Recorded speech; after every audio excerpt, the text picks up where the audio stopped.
asked us to sing the national anthem, and we thought it was fake. They take you on the 50-yard line, and then it has to be a minute. It can't be any longer than 90 seconds. I need you to slow down, I'll do like this, and if I need you to speed up, I'll do this. She's like, watch me, and I was like, I will. She goes, that's what they all say. I said, I will watch you. So we go over and shake his hand. He goes, hey, guy, great job. And this is on the field. And then we walk off, and I say to the lady, who was that guy? And she goes, oh, that's the head coach, Andy Reid. Andy Reid. Our complete and utter brokenness is a prerequisite. Knowing that is a prerequisite to receiving God's grace. It's not deeds so that you can have faith. It's deeds because of your faith. If you've ever been around the recovery world, you know, there's always the people that kind of like white knuckling it. There's like a favorite place. So you'll have never heard of it, but now you will. It's called Marysville, Kansas. We sang in their opera house. We sang in the nursing homes. We played cards with 100-year-olds. Red clay on the floor. Technically, that year, after we sang, they won. We won them the Super Bowl. Buckle up. This is What the Hell Do I Know with JB. All right, I am so excited to have our next guest in, and I say that every time. I'm always like, I'm so excited, but I am excited. What's incredible is that this is possibly our first guest that I didn't know. Yeah. And just great. Like straight up walk up. Just, Like, stalker vibes. I let social media do its thing. The universe just, we need them. And I love Songwriter Festival. It's here every year in our area, Emerald Coast. 30A area. So good. Love it. And I'm gonna pull one of these out, and I've got a little reverb in my in-ears. But I want to thank our next guest, GoldPine. GoldPine. You see how I just did that? I'm gonna edit all that out. Wow. GoldPine. I'm editing all that out. In your brain, it like auto-corrected itself. That's right. Autocorrect like, does that every autocorrect. We get time. an AI in the brain. What's funny? For autocorrect, yeah. Okay, what's funny is today at our show, we our last show was today for the 30A Songwriter Festival, and we played at Peddlers at 10 a.m. Yes. Outside. Outside. Cold. Yeah. After it snowed. After it snowed. So and we don't get snow here in this area, but today was a freaky day. Today it snowed this morning. Today was special. So today I was telling the story to the crowd. I was like, so our name is GoldPine. I was like, not John Prine, not Gold Mine. And then I was telling this story about this interview that we did with this really great reporter, and I was telling him how everybody always accidentally says gold mine, and he was like, oh yeah, I would never do that, you know. And we're like just making fun of it.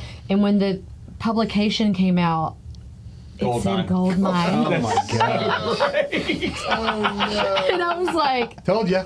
and I'm like, this was in the interview, and so it was awesome. So that's great. That's what happened to you. That's what I just got it in there. You auto-corrected. GoldPine. If I correct me if I'm wrong, because obviously I can be. So gold is kind of this precious metal. Yeah, that checks out. Yep. That gets refined, right? Oh, okay, yeah. Is that right? And then End pine. of story. Yep. Pine is from your. I'm from Alabama. both, right? No, I'm from Alabama. Okay. He's not. He won't claim that. So. Smart man. That also checks out. So I grew up on Pines Road, and so that's like the past, and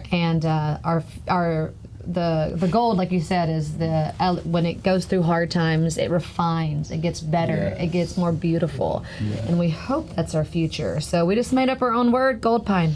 I love it. The value increases also, so y'all are getting, more Value increases over time. Yeah, that's great. And you're on album 3, which you've called album 3. Yeah. Good. That's like my kind of album. Like, give me colors, give me numbers. Right? You know? Black Absolutely. Album, perfect, got it. But I really am glad to have you in the studio. I will apologize. I brought some of my closest friends with me, but they were not. that They means did a not lot, get to dude. see Yeah, you thank play. you. I got to see you play. I got to hear you on the And internet. I got to see you play. You guys are fabulous. These are also my least cultured friends as Totally. well. Okay. I mean, They, hillbilly rednecks. Okay, you're my people. These guys know Uno because of the card deck game. So I have they 2 musician brothers. I don't know what he's talking He about. does. They might be rappers, but they are that musicians. doesn't count. That does not count. It's art. Have you ever heard of Jack Harlow? He's my brother. No, Okay. He's playing the festival, I think, right? No, man. He actually does have 2 brothers that rap. Oh, do you really? He really does. One's in Hollywood. Yeah. One's He's in got LA. some story to make, yeah. I'm just not sure what to believe. Yeah, fair. It's all real. Super fair. They were on the pod. So you guys back to the show. So you guys just tracking your story. How did you all meet? Like, how did you get together? Where did you connect? I think at the show you said you've been together like 6. We've been married 16 years. Yeah. Nice. Congrats. That's We've been awesome. together 18 Congrats. years. Okay. So we met at a small church plant that was meeting in the cafeteria of a school. Come on. And I was just visiting, and there was like maybe 14 people there. And when I walked in to the school and to the cafeteria, up on the stage was Ben. And he was playing guitar with Brother Leroy. Did he have that beautiful beard? No, he did not. I didn't know. No, he did not. No. I'm guessing he was like 12 years old back then. I mean, 18 years ago. Married at 15. He's saying you look. He's saying you look. Oh, Way. yep, Alabama. But I seen him, and I was going to go to church and to maybe find Jesus, but I found my future husband too. Heck So yeah. You need to subscribe to this show. You do not realize if you want a free way to support what we're doing, just hit the subscribe button. It means so much. And I know so many of you'll comment below, and I know you're not subscribed. So, do your boy a favor. Hit that subscribe button now. I thought he was really cute, and I was able to look past the K-Swiss and khakis and the collared yellow polo shirt Yeah. that he had man. on, because I was like, I can fix that. Do you think that was a uniform that they had to do? Was that praise and band work? It was. It was a praise uniform. You gotta, Yeah, right? I mean, Brother polo with the Leroy wasn't khakis. wearing Going that. back He might 20 have. years ago in a cafeteria, like, look, Man, I don't know if you know this, that's- but I am a recovering pastor of church plants. And so I use that term because I think that, I see church differently. I still love Jesus. I just see church differently. And, but at any rate, there was a uniform 20 years ago. There was a uniform of what everybody had to look like on the church, and you had the certain songs, and what was one of them 16 years ago? God, 18 years ago, 19 years ago. I wonder what was playing. Would it That'd be be Tomlin, like- maybe? Tomlin. would've It'd had be some like, Tomlin. Lord, I lift your name on high. stuff. Yes. It's good Our stuff. God is an awesome God. Oh, Yes. yeah, Rich Mullins, baby. I was going to say, Jesus takes my sins away, rolls my sins away, or something. Oh, yeah. Jesus is my rock, and he rolls my sins. Yeah, right. I haven't thought about that in a long time. But that's probably 30 years ago. Yeah, it might have been. Wait, what's that one song? The sloppy wet kiss line. Oh, Crowder. That's Crowder. But it wasn't Which that's a Crowder. little later. John Mark Yeah. McMillan, I think, was the writer of the song. Yeah. And but Crowder made it famous, and it was Yeah. like the way he loves me, or Yeah. the way he loves. Oh, yeah. How he He loves loves me. How he loves, Oh, yeah. yeah. How he loves. That line always. Sloppy It's like, way. wow, I was okay. All right. Oh, Hey. I did. All right. That's rated R. That's rated why R. Crowder changed the lyric on that Yeah. one, right? He did, Yeah. didn't he? Yeah. He Yeah. did. He You're did. exactly right. Good call. He's like, I don't like that lyric. I'm going to change it to whatever I want. Did you ever go into? I mean, were you into the? Is that where you really felt like your beginnings came from? Either one of you from the church music, or? Mine did. I was in youth group, and that was the first band I was in. We had 4 guys, and we were called Freed. And we did the praise and worship for our youth group, but we also wrote some of our own songs. And that was my first experience going into a recording studio in the small town of Pella, Iowa. Come on. And man, it was like about the size of this room, the whole studio was, and it just blew my mind. I loved the recording studio experience after that. I was just hooked.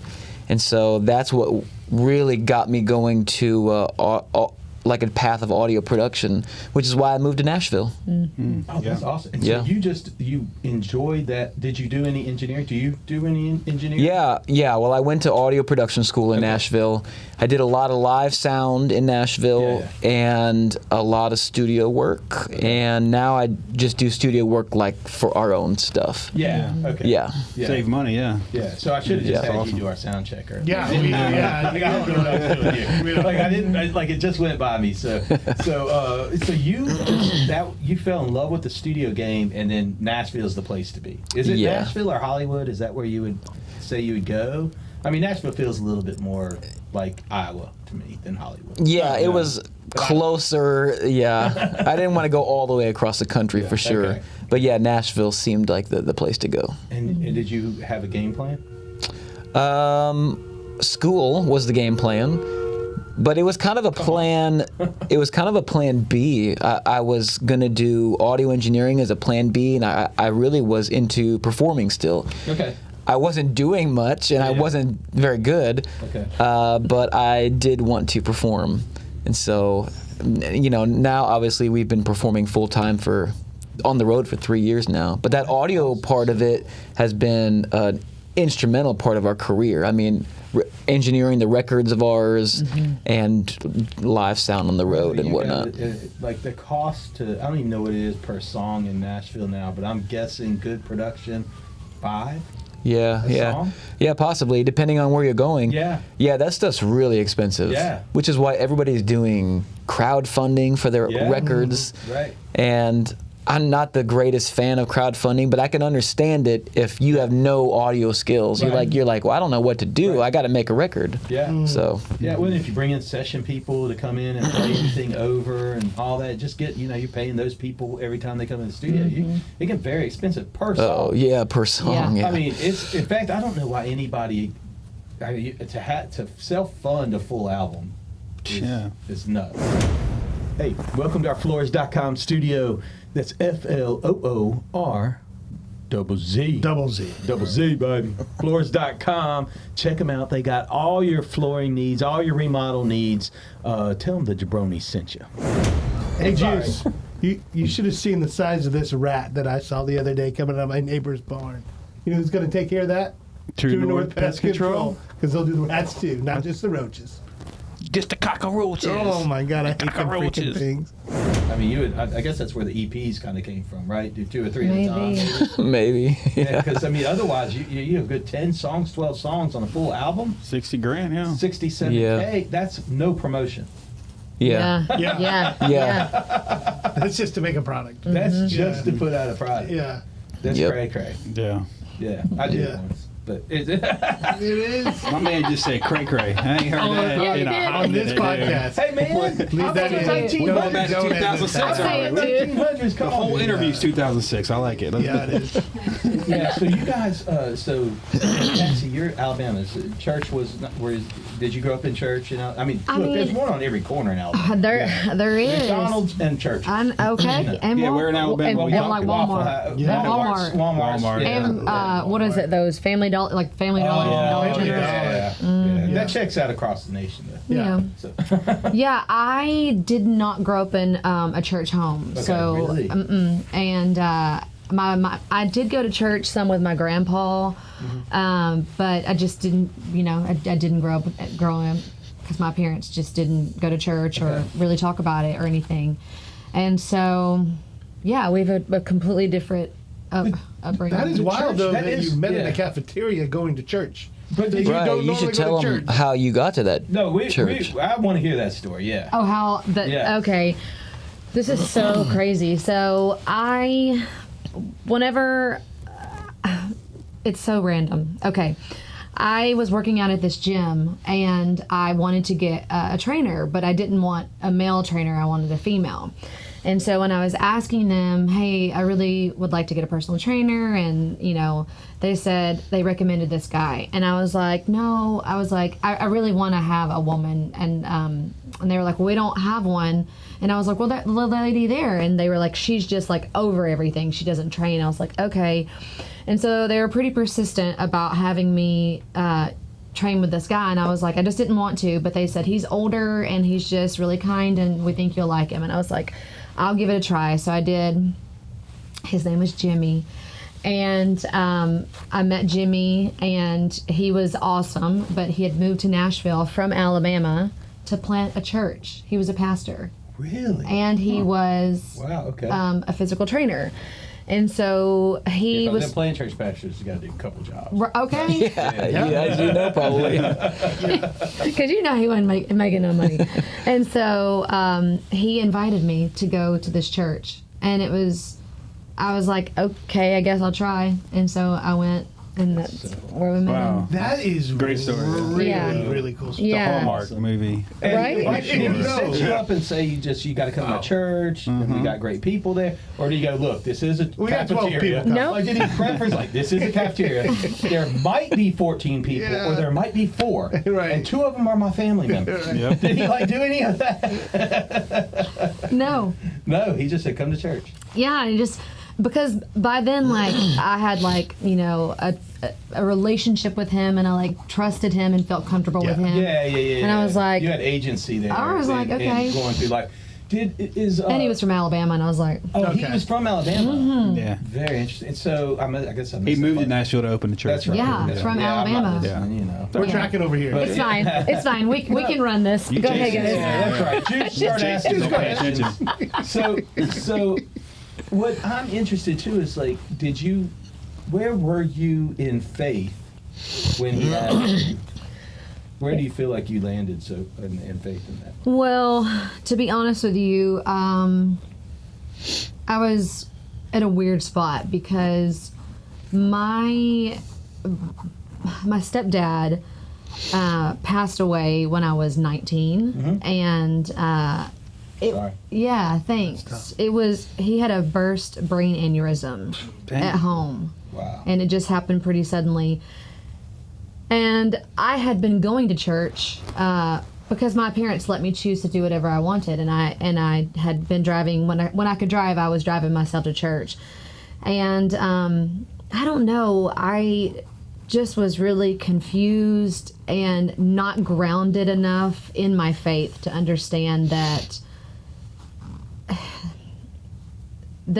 Jesus is not like a genie it's not a faucet. Yeah. You don't just go and get clean when you want and wash your hands, So I don't know. I just didn't have a strong foundation and a relationship with him. And so I was just kind of at a place where I was just mad because my dad had died, and just, I don't know. And so I kind of just wasn't going to church in Nashville. And so God purposefully sent him there, and I know it was for me. And that church is no longer around. Right. And it didn't last. No, But you met Jimmy 14 people in order to meet the guy on the stage. Yeah. Everything, Isn't that wild all how that odds were against orchestrates? it. Yeah. But you stand back and go, how did that happen? Because I didn't But want a it guy. happens. I didn't want all this stuff. Right. And it just was and 14 people at the church. My So gosh. cool. And then I walk in and see this one, and I'm like, yeah. Yellow shirt. Okay. And I'm pretty sure I was hungover. Yeah. From the night before, just. Yeah. But there was something about Ben. Of course, I was attracted to him. But beyond the attraction, it was also an attraction because it was I knew and I could feel and see he was different. And I needed different because I was in a bad place. Oh, interesting. Yeah. And that was attractive. Did you know you were in a bad place? I was just had a feeling. maybe not. I mean, just partying and living it up. Yeah. Did when you were in Nashville, where did you? I know Ben did a lot of the AV engineering, things of that nature. Did you do? What were you doing? I mean, besides working out with Jimmy. Right. Thank you, Jimmy. Shout out, Jimmy. Shout out, Jimmy. Yeah, for real. Yeah.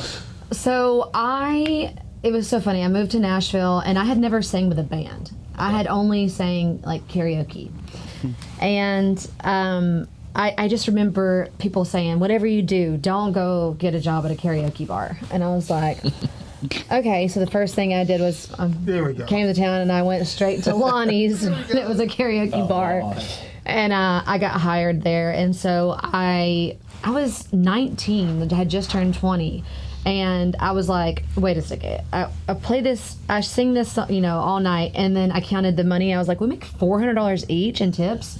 Yeah. Yeah. I'm going to do like this. this I job. like this job. It's a fun job. And so that's what I was doing that. That's and, $800 in tips today, young people. Just probably. Yeah, right? Yeah, right? No, for real. Thank you, inflation. You have to add the tariffs. They're like this. They're like, Siri, can you add 400 plus 4? I'm sorry. I'm just kidding. I can't count y'all. Like I can't make fun of Well, you. you're from Alabama. Right? I'm from Indiana. Man, come on. Oh, so what were we talking about? What are we So talking Lonnie's, we were at Lonnie's. You Yeah, were Lonnie's getting karaoke. $400. Yes, See, the I'm money. following along. Thank you. All right, I'm tracking. So I did that until I blew out my voice, and I developed 2 cysts in my left vocal cord, and I had to have surgery. And so I couldn't sing anymore. And what so, Queen were you singing? Yeah. I mean, Well, And Whitney Houston. Whitney, and Mariah, Carey. Aretha. you were going for the big ones, yeah. Wow. Yeah, And and those moments, you were delivering. Yes, you I were. was, Yeah, and so your I didn't know voice probably Jesus, sounds and Your voice different is now, amazing. yeah. my voice sound it's so different now. Is it? Yeah. Yeah. Is it really? 'Cause Yes. It's wonderful. Oh. I've heard it online. Thank Not in you. person, but I've heard Thanks. it It's online. good, yeah. Yeah, it's crazy. So when you have vocal surgery, you can't put stitches in your throat, so it has to just heal naturally. So I don't know if you can tell, but I'm a talker. So after surgery, you can't talk for like 2 weeks, and you gotta wear a little pin that says I'm on vocal rest. And I had a whiteboard, and some choice of You and hands, sign language. Been together? No Ben. No, this is BB. Okay. Before Ben. BB. Yeah, so I did that, and so after that happened, I bartended. Okay. Because I just was like looking for something to make quick money, Yeah. and that was it. So I did that for a while. When did you go? When you met Ben? Is that when you started getting into the? I guess out of the commercial side of karaoke and all that. I mean, because it feels like you went there being serious, but I guess that's the thing. Everybody says don't do it. You're making good money, but it's not. It's hard to be taken. Is it hard to be taken serious? In The thing, bar? I don't know. Maybe, I don't know. perhaps, I don't know. I was 19, and Yeah, you don't know nothing at 19. right? It's true. Heard. Golly. Young people, I love each and every one of you. I do. But you know nothing. But you don't know nothing. And we're saying that in love. Like Yeah. if you, We all the knew sooner nothing. You know We all this, thought we knew Yeah. something. the better off you'll be. So Yeah. true. Saying it from Yes. experience. Yeah. Yeah. Man, for real. And my dad had just died, moved to Nashville all by myself. Yeah. And yeah, I was young and fearless and dumb. That part, the fearless part, I like. I miss that. Yeah. I miss that. Yeah. I don't have that at 43. Yeah. I don't have it at Yeah. 48. It left long. It left in the 30s. She gone. I'm 49. I'm measuring. Oh, I'll be 49 in May. Danielle's behind there. She checked me. I used to add up, but I'll be 49 in May, and I've measured. I'm measured. I'm not the risk. I'm less risk verse than I was for sure. Yeah, I'm not it jumping is. out of planes right now. Uh-uh. I just used to. That sounded great. Yeah. Now I'm just happy. When turbulence comes in the plane, I'm like, Have you ever jumped out of a plane? I was close. I actually had signed the waiver and all of it. Come on. No. Yeah. I didn't know this story. I was pretty adventurous, JB, back in the day. How old were you? How old? Right out of college. Well, you said almost jumped out of a plane, though. Yeah, I had to sign a waiver. Then I'm like, And then you did. let's think about this a little bit What does that look? longer. How many people were you with? Just some buddies. Do they have airplanes college in guys. Indiana? Yeah, you got to the. Were you the only one that didn't jump? No, everybody kind of backed out. The price tag kind of got it too. Oh, come on. The price tag got Y'all went to it. go jump out of planes. Y'all were those people. We were you signing- went through the entire instructions, signed the waiver, planes gassed up. No, it's no, ready no, to no, fly. no. Oh, we're going to turn around right Yeah. now. Wow. I didn't do it. That's Were you on the sad. plane? No. We didn't get to the plane part. We got to the price part. And it's like, we don't have that kind of money. We thought it wouldn't be that bad. But it is. Oh, okay, gotcha. Yeah. For somebody right out of college. Well, we ate donuts for Yeah. 3-day-old donuts. Is That's this what the we had. safety stuff that they charge extra for? No, they For charge sure. you for the gas and everything too. Do they get that too? Yeah, they I charge you. figure It's they not a want free you to thing. land back on ground. Yeah. How in the world we got on Safety. skydiving? I have no idea. Well, you What I'm said talking you said about? you used to jump out of planes. No, I said I used to think about jumping out of Oh, planes. is that? I missed the thing part. And first off, you had Beanie Baby money, so you So- could afford Yes. to Okay, put it so in I sold airplanes. Beanie Babies in Yeah. college. You had one of Empire. those? He had an empire. I had Yes. 5,000 of the. You should see the video. No Yeah. way. I And was, then, he had all of them, like Princess Diana. all This was in a before box. eBay. Whoa. This was pre like 95, What? 96. Like there was no internet. It was message boards. He was Yes. selling All that eBay. stuff. He was selling Wow. Beanie Babies for what today We've would seen probably the be like movie. $8,000. Yeah. Oh, yeah. A Beanie Baby. I Multi-millionaire. made, I paid for a lot He of paid for his school at Indiana University. Yeah. Beanie Babies. Dang. I had in my apartment. I had over 5,000, and I sold to all 50 states, all over the world, off this message board. There's no eBay. There's no Amazon. There was none of that. It just Oh my gosh. hustle. You trust Wow. me? I had them send me the money for the shipping and the Beanie Baby before I would ship it out to them. So there's a lot of trust back in the day. Right. Think That about was that. a lot. Yeah. Like there's no verification. There was no PayPal. It was just like, you send me a check, I'll send it to you.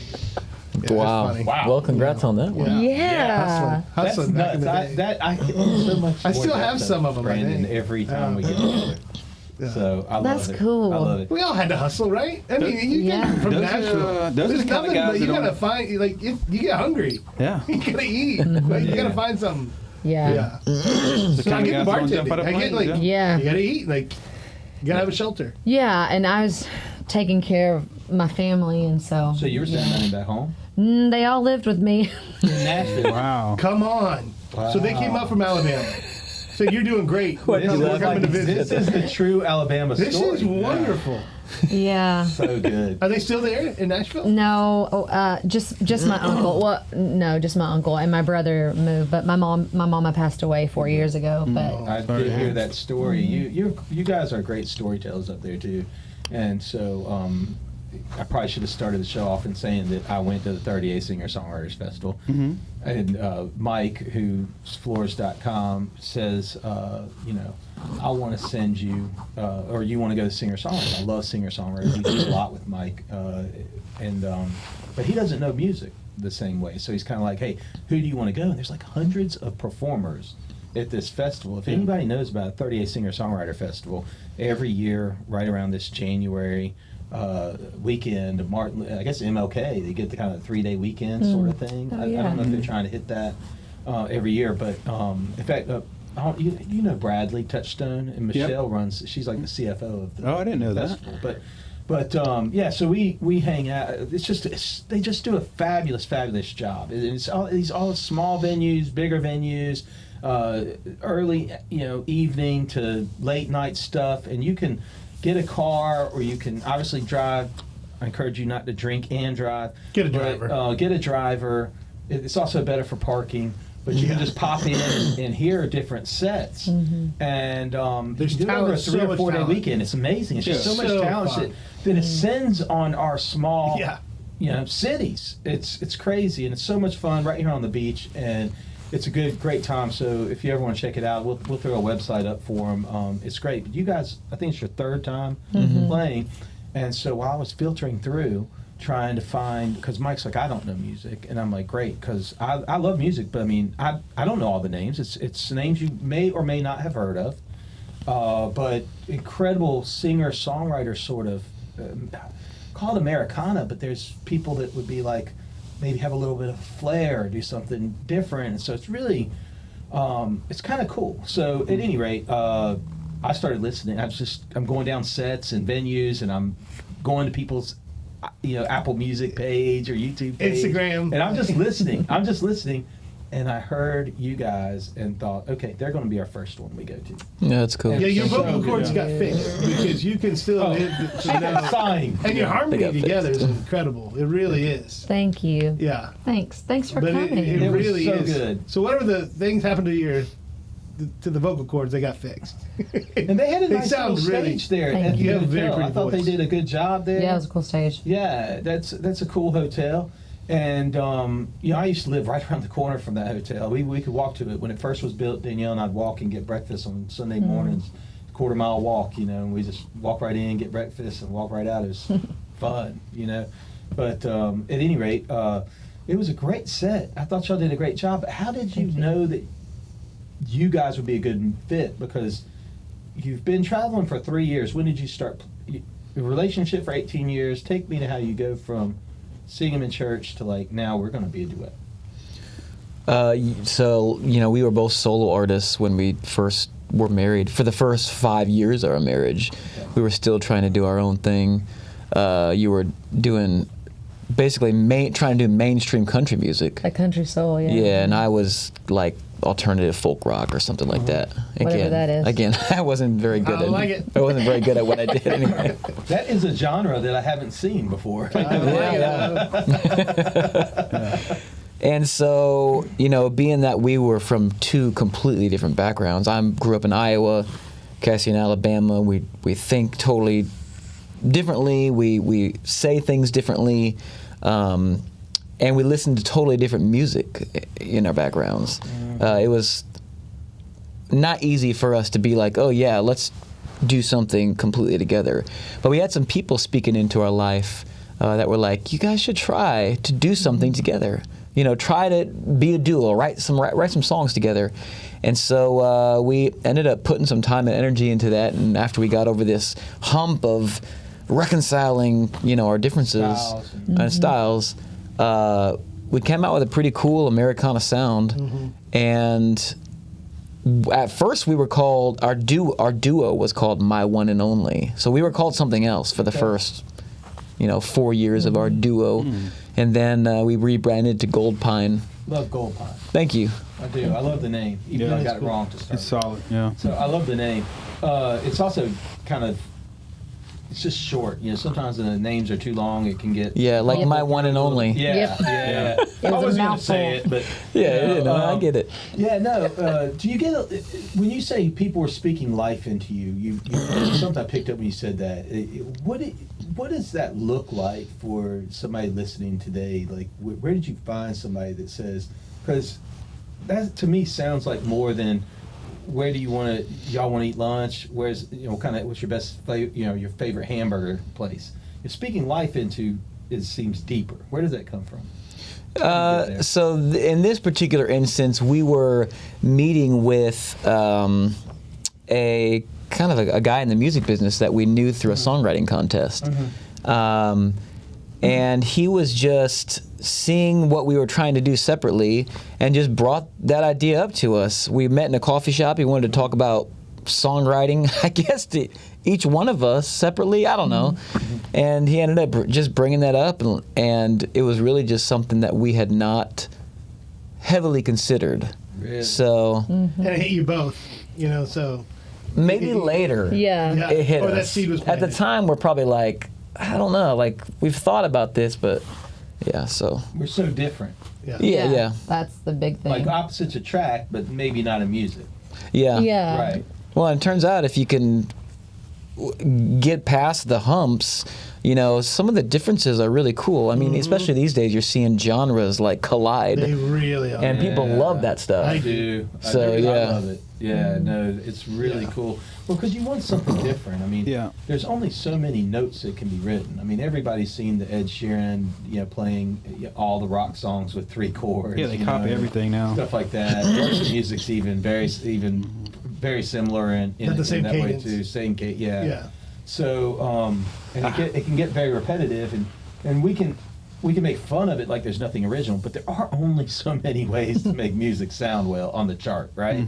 There's only so many beats to put together, so you have to have like your voice really has to be the differentiator, and the songwriting has to be the cadence of that almost has to be the differentiator. That's what attracted me to country music originally, was the storytelling.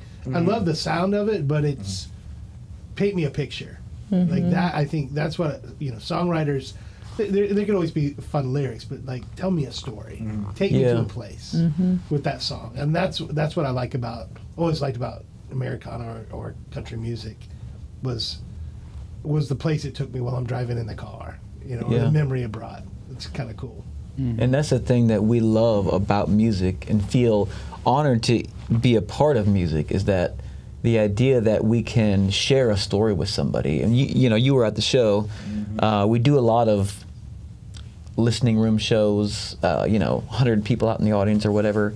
And every show, it just feels like you're connecting with somebody out there. Like they had the same story that you had, or the same struggle that you had, where they come up and talk to you after the show about the family land that was in the family. And I have this song about my grandfather's family farm, or her mother passing, and they'll come and talk about the relationship they had with their parents. Sure.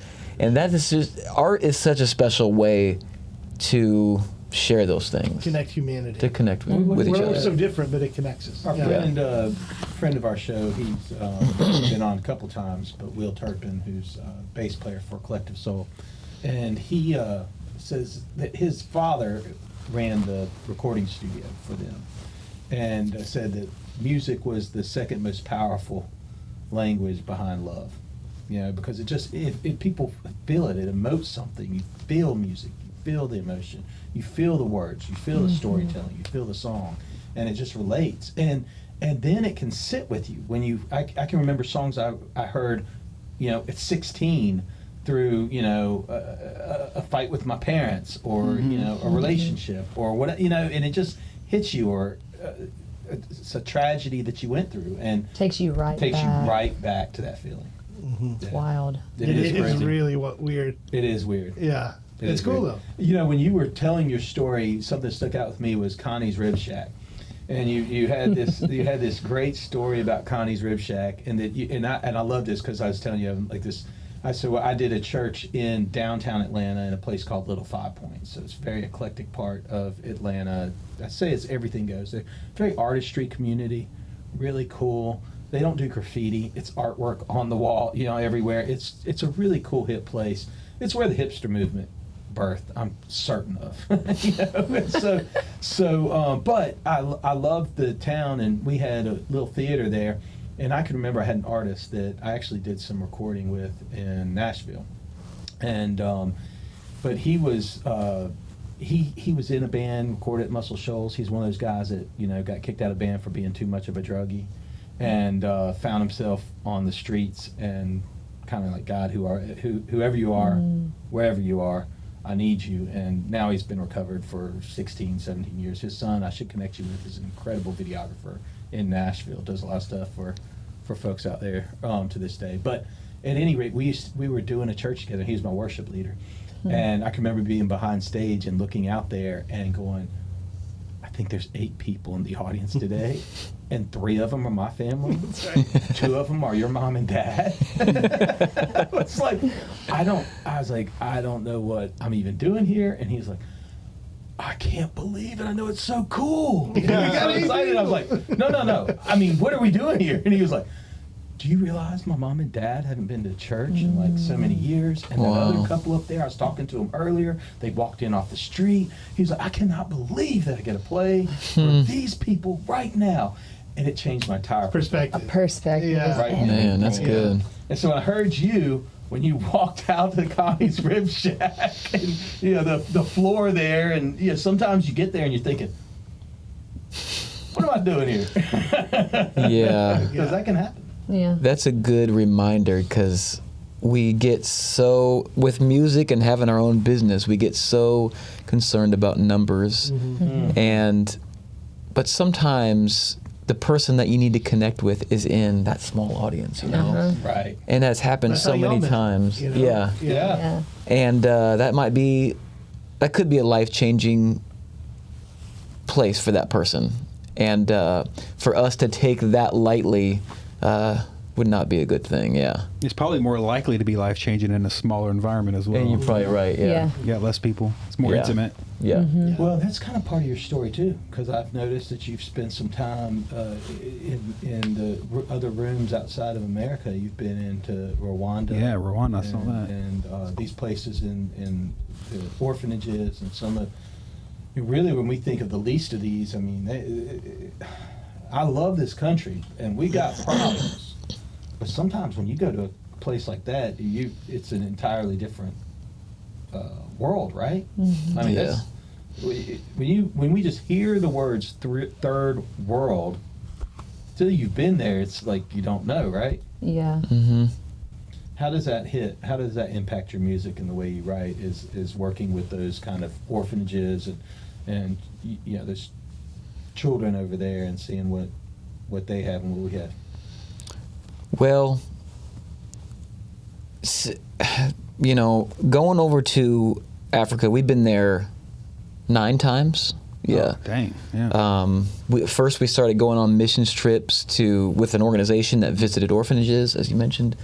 We started leading teams for that organization, and then that led into doing concerts over there. We did like youth conferences, kind of. Yeah. And I would say overall, it kind of just it broke us, I think. You know, in a good way, in a way that it broke us out of our paradigm. We all are seeing the world through certain lenses, and if we don't encounter another way, then we'll never realize that there is another way to see it. Like we only know that we think along these lines, or we only know that these are our priorities. Or we only know that we think this way about money and finances or work or time or whatever it is. And then you go over there to a third world country, Africa for us, and you realize that, man, people have different priorities. They have different things on their mind than trying to get Spotify numbers or trying to get the best quality preamp on an audio, you know, or it's just, and it really shook us, honestly. Yeah. And I think that's responsible for a lot of just the way that we're going about our lives now. It comes out in our songwriting for sure, but just the way we, like, I don't want to be self-serving all the time, you know? And that's what America deals with, is that we're all like so... It's so shoved down our throat, too. It's like, let's compare each other as much as you can. With social media. Yeah, it's gotten worse in the last 10 years. Consumerism, it's just like, we got to get more, that's going to make you happy. And at the end of the day, wait a second. Yeah. And that's a Western culture kind of thing. Yeah. But we need perspective. We all live in these echo chambers. Our algorithm is only meant for us and that's what we keep seeing over and over. And sometimes you got to break out of that. And see the rest of the world and see how people are living. Yeah, and that's exactly what even your neighbor happened. next door here, you know, you never know. We say that all the time. Either going into something, you're in it, or you're coming out of it. But all of us are going through something. Yeah. Yeah. And so we kind of adopted that mindset. I mean, even now, as a small example, and you know, you have to compromise on things, but take social media, for instance. Like, social media is, for many people, just like a very self-serving idea, a very self-serving thing. But like, what if we shifted our mindset on social media, is what we're thinking lately. Like, what if we shifted our mindset to, how can we enrich other people's lives? Or, you know, what if I shifted my mindset on the way that I spend my time or money? Like, what have I done to be a blessing to somebody else or enrich somebody else's life today or this week? And I realized that I can go weeks without even encountering that kind of idea, which is sad to me, you know? So those kinds of ways, I feel like it shattered my paradigm a little bit. No, I get it. I heard that in your songwriting. It took me back, like I said, when you said those stage, it took me right back to Fowler saying to me behind stage, going like, I can't believe I get to play. We get to do this. I get to play for these 8 people. And I am ready to go out and rock it. I love it. And it was so good. And he was this guy though that, like, he's the guy that when he's playing, he gets in the song, he'll spin around with the guitar and get on his back and then get back up, and it's like it's over the top. It's really good. He's actually a worship pastor down in Florida now, St. Augustine, Florida. We recorded at Dark Horse. Oh yeah. Dark Horse. Yep. Yeah. And so I'd sit in a room and he'd write a song, and then occasionally I'd just change a word and take a third. So yeah. I love it. Like it. Change a word, take a third. like it. I think you should write holy.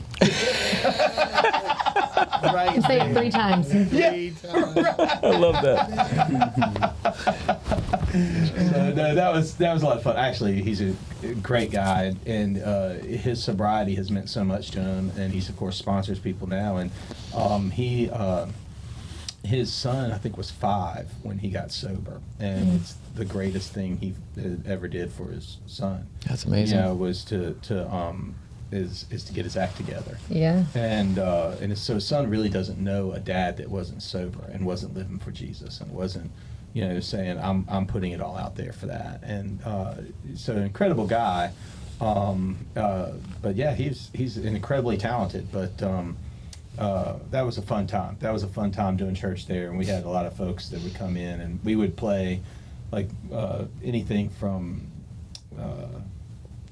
now I'm Red Hot Chili Peppers, and then maybe bring it into like a Hillsong or Crowder towards the Nice. end. We cast it wide. and Right, come you down. did. It's free reign as long as we could like tie it back somehow. Sure, yeah.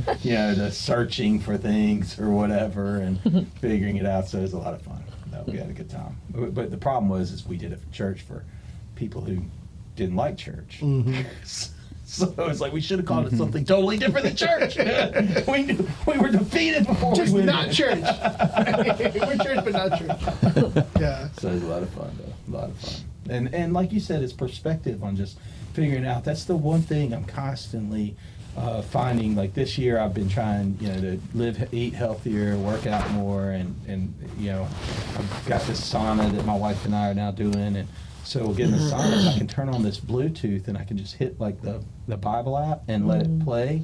So I'll get through a couple chapters while I'm in the sauna listening, which is a pro tip, folks. If you're not reading the Bible, you should at least listen to it. And it's crazy in the listening to it and how they read it. The stories are off the chain sick. It's like, it's just, what you're reading, like, wait, hold on a second. Well, I've heard that They before. did Say it again. They did that? Yeah. What? Yeah. So it's quite the novel. And so I just would encourage you, like, if you don't know where to start in John. I decided I've done John so much here lately, I started in Matthew. But it's like so cool to like read that, but they try to gain back a perspective back into life, because it's so easy to be consumerfied out here, Yeah. Very easy, For sure. especially when you have your own business. Yeah. You can work as many hours as you want. Oh, And you're You always have looking at those numbers. Looking at numbers, Yeah. you have unlimited internet. What's the next what can thing? you can? Yeah, it's So Yeah. you mentioned Spotify earlier. Like, what does an artist need to have in like listens in Spotify to equal like a nickel? I mean, because I feel like that world. I mean, Garth Brooks did a whole thing. I remember like 2014. He had the Ghost. Remember he did an app, like a Ghost app, because he was so mad about Spotify and Apple, and they weren't paying songwriters and all of this, and so he was like, "You're not paying things right." So he did his own music streaming app called like Ghost app or something. It ended up being bought by Amazon Music. There you go. There you Let's go. not. This is how it goes. Virtue signaling, There we Garth. But Well, it was bought by the man, but it's whatever. the only place you can listen to Garth Brooks albums on. So I'm gonna give him a lot of credit here, but I like the argument. But what does that cost? What is like? How does that return happen? Does it feel? I would not be the person to ask about numbers like that, because we barely make anything off Spotify. Right. But I see the argument. Yeah. You're, in essence, giving your stuff away for free. Yeah. And artists have to figure out another way to make a living. Right. Which is touring for us. Right. Was selling merchandise, selling tickets on the Right. road. Right. And people can do it. It's a lot of work. But if you're not on Spotify, you're not available to the masses. true. And so it's like the good and the bad, And I feel like that's probably like in your merch tables, like CDs are done. right? I don't know, we're they're selling coming back. them. You still We're sell 'em? selling No, them. they're Yeah. coming back. Records Yeah. and CDs. No, so records, there's still a nostalgia over the records. We've got an album up there, Americana. We interviewed Dan Harrington with Dual Tones, and he founded Dual Tones Records or whatever with the Lumineers and those guys or whatnot. Nashville, But right? In Nashville, yeah. Yeah. He's down here now, and so we had him on our show, and he was kind enough to bring us their like 20th anniversary album cool. up here. But so I said, I know albums do okay, but I didn't think CDs. So they still selling. Yeah.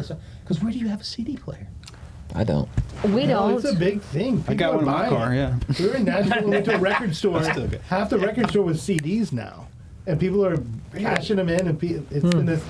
Remember, we're old, bro. That stuff is cool again. I get the album. I'm not Yeah. sure I'm on the CDs. On your merch table? What's the best selling product you have on merch? Hats. Yeah. We have a strong hat game. I love a strong hat game. Yeah. I'm a hat guy. And we Hats, have cool like hats, yeah. we have like 15 different hats, 15 different colors, like two or three different patches, song patches. yeah. But yeah, I would say our hats are pretty strong. Yeah. And honestly, I mean, everything really sells, but it's CDs and vinyls. I mean, CDs, they just sell. Yeah, Surprising. Yeah. Vinyls. The vinyls I get. I'm surprised to hear Telling you you. say CDs. It's when we were in Nashville, I'm not people were trusting bringing your- in I'm not crates of trusting these your things. algorithm And people on were CDs, buying Brandon. CDs. I asked the guy, really? Yeah. I get the nostalgia because you get the cover art and everything. He's like, yeah, it's taken off again. We're buying CDs. For people. That's crazy. That's nice. Yeah, I like, yeah, you- I I'm just don't know glad. where you get a CD player. I mean, I don't even know where you sell one. Amazon.com. Pawn shop. I just Yeah, burned Amazon, a bunch yeah. of CDs to my desktop. You did what? Burned a bunch of my old CDs. You remember That's burning still a CDs? thing? No, I mean Yes, I put it them is. Like onto Napster. iTunes or whatever. Yeah, Yes. or put them on a. Crazy. Yeah, it is Like, insane. just get Apple Music. Right. There you go. costs money, though. That's it right It there. costs But money. You can't touch it. You can't But feel it. so it is an interesting argument because I know it feels like you have to be like a Taylor Swift, or something To make money? Make Make money money, off yeah. of your Spotify's and your Apple Music. It's got to be so many hits, and I'm assuming those same artists are the ones that would maybe get a play off of like Instagram or Facebook because when you're tagged in that, it's your music playing. You should get something, but it's just you're talking like pennies, Yeah, it's not much. I knew For a girl us. that did some work in Nashville one time, and she did. She went down the movie placement world. Sync. Yeah. And I guess she had some songs placed in certain movies that helped to, I guess, pay some bills. Sure. Yeah. So I guess there's so many more avenues than you have to. You guys have found though this niche of the touring part for you. And your Mhm. voices are awesome. People got to hear that. Yeah, Thank we you. need They to can play. put that down at the When we bottom. come back from break, we'll get you. We've never had play some. We've never had a live music live on this- music on this for the pod. first time ever. I love it. Live music on What the Hell Do I Know with JB. Whitney Right. Houston, what are we gonna hear? That'd be great. Y'all think about something good. But how many days a year are you on the road? That's a good question. I was kind of wondering that myself. I was like, we should look back and count it up from last year. I know we play over 200 shows a year, Yeah. but that means we're on the road even more than that. Oh, So- right, because there's several days to the location. So I don't know. What do you think? I mean, we always say about 75% of the year we're gone. Yeah. So, or whatever it How is. can you say you're based in Nashville? Yeah. Yeah. You don't Right. necessarily live in Nashville. Yeah. We got a house live there. on the road Yeah. Sometimes I'll just open up the Ring doorbell app to look at it. Just look at and I'm it. like, because you wow. missed the front yard. Yeah, there's a yard. Still there. Yeah, our Do you, house is pay, there. do you have to get a landscaper to come by since you're not there, like cut the grass or something? Yep, Pay the got a guy. guy. around the corner or We have a something? guy. Yeah, you got to have a guy. We got a guy. That's so awesome. Are you guys in Nashville proper, or what I found is, and this was when I lived in Atlanta, we'd all just say Atlanta, but you could be, I mean, I lived in downtown, but you would be what we call OTP or ITP, so outside the perimeter or inside the perimeter. In Nashville, I know a lot of people are kind of like Nashville, but they're really from like, where Dark Horse is? Brentwood or Franklin. Franklin. Or Franklin, yeah. Yeah, we're in Nashville. Like our address is Nashville, Yeah. but it's like south of downtown. Okay, So, so like- not the Gulch then. No. Not that close to downtown. Yeah. No, like 24 East off Harding. Yeah. Yeah. Okay. So it's I like kinda 15 minutes know from that area. I downtown. kind of know that area. That's cool. That's good. Nashville's such a cool town. Except for the So traffic. The It's traffic is terrible. terrible. Is it 65? Yeah. It's What really is bad. It's all of it. What is It's all wrong of with it. that? And they've been Can we get some engineers to constructing fix it. this thing? Yeah. Oh, no, they had They've been every- constructing for 10 20 years. Yeah. Yeah. It's crazy. North Are they Side seems ever worse. going to get it done? Whatever it is. they're doing. Orlando's the same problem. No. They're building streets on streets in Orlando. Orlando feels Orlando's the better. worst. Downtown, I used to work downtown. Downtown. I was in Orlando like a year ago, and I was like, okay, I see what they did here. I could never, because it was like 20 years of construction. I'm like, okay, that Brutal. actually does work. Yeah. But Nashville, I feel like it's never been done. Yeah, it's Do crazy. you think it's the mountains? They got to like blast I the don't know what hills it or is. something? Like, what the heck's going on there? I don't know. Or is it just all them ridge runners up there, man? It's all over. Great people in Nashville, though. Well, Really Nashville's are. not bad. It's just Knoxville. Amen. Here we go. babe. Go, Here we go with the football. The Knoxville, the Vols. We bring in. We've got to bring in a little bit of You it. used to have real estate up there. I you? did. I Yeah. did. I charged those kids a lot more money to live there. So, like my side, Danielle and I, we had a business and we were successfully able to exit, and then we did a lot of real estate. And so, but my story was that I was playing golf 4 or 5 days a week, and then Jesus broke my golf game, and I started realizing the world was bigger than me, and I just started seeing, to your point, perspective, and kids hurting, things happening. The one was the thing that got me is the people that feel the furthest away from God feel like they can't have a conversation with Him, and I'm like, man, that's so not true. He still wants to hear from you. Like if C.S. Lewis, I think, said if there's 100 steps to God, He'll do the 99. Yeah. That's good. So it's that part that I'm just like, you don't have to have it all figured out. Just step into it. And that was kind of where my heart started really getting broken. And so I put a pause on a lot of the business stuff for a number of years and started helping them plant churches and do different things like that, and defaulted into a place in Little 5 Points in Atlanta. So it was a lot of fun though. Great times. Y'all would have been great. You would have been great. We could have done the whole, what was all those songs we were talking about earlier? I can't even think of them, man. Holy You'd have been Rollers? great. No. Holy Rollers. Holy Rollers? No, there was a rock. All the That was 90s. the band. Yeah. All the good Yeah. 90s Christians. All the good 90s. Yeah. That had been Our Stephen Curtis God Chapman. Oh, Chapman back Way in the back in the day. Yeah. day. Petra. Yeah. Whiteheart. Mm-hmm. Yeah. Yeah. DC guys, Talk. Yeah. DC dog. Yeah. DC Talk. Toby Mac. Yeah. There's no, He's there's no spun off. DC talking. Well, they Those boys were they back had a in the little bit of a day. scandal. Hey, They had a little bit of a that's scandal That's that in came. everything. Sister Hazel, was that one? Sister Hazel was not, but I did like Sister Hazel's great. They had the song. What Sister was that Hazel's on? great. What was that show? That would be more Americana. Wouldn't Sister yeah. Hazel be more Americana? They're more I don't know. Yeah, I'm probably more rock, I think. More rock. Yeah. Yeah. Where's your influences come from? Well, as I mentioned earlier, started listening to. I grew up listening to CCMs, right? So Christian contemporary music, because my family, that's what they listened to. Yeah. And I branched out to some alternative rock in high school. Did your parents know? Yeah. Because that's the thing. It wasn't right? anything There's crazy. certain things I couldn't listen to. Yeah, there probably was. I mean, I'm sure there was for me too. Yeah. But I wasn't like going overboard on anything. The main band that I would listen to was Counting Crows. Oh, come on. And so that was like so good. my. It was a great discovery for me. There's one of their albums. I can't think which one it is. I mean, it's one of the few albums in the world that I can just hit play, and the whole thing. Yeah, it might be their first one, August and everything It might after. be. Yes. That I was gonna say. Yeah, that's a good It's one. the one. And that's the one that. One. Yeah, that's the one that caught me, and it was really impactful for me. Counting Crows was. That's awesome. Yeah. They're so good, man. Gosh, and then they dipped. No, Well, they're still around. They're Are still they still going. doing it? Still In fact, touring. I feel like they're gonna put another record out, and we saw them. We I saw don't know, 7 years ago Yeah. somewhere. But they're still gonna be on tour. That's rocking. Yeah. That's so cool. Yeah. That's crazy. And he gets it still. He's just, They sounded great. it was amazing. Yeah, so good. So Counting Crows, any other ones that were out there too, you think? That was the main thing in high school, and then like, as I had been in Nashville for the last 20 REM. years, yeah, maybe a little bit. Yeah, they're Athens. Yeah. As I'd been in Nashville for the last 20 years, I was introduced to all these songwriters that I now were great influences on me, like Lucinda Williams and John Prine, and even like Johnny Cash and stuff like that.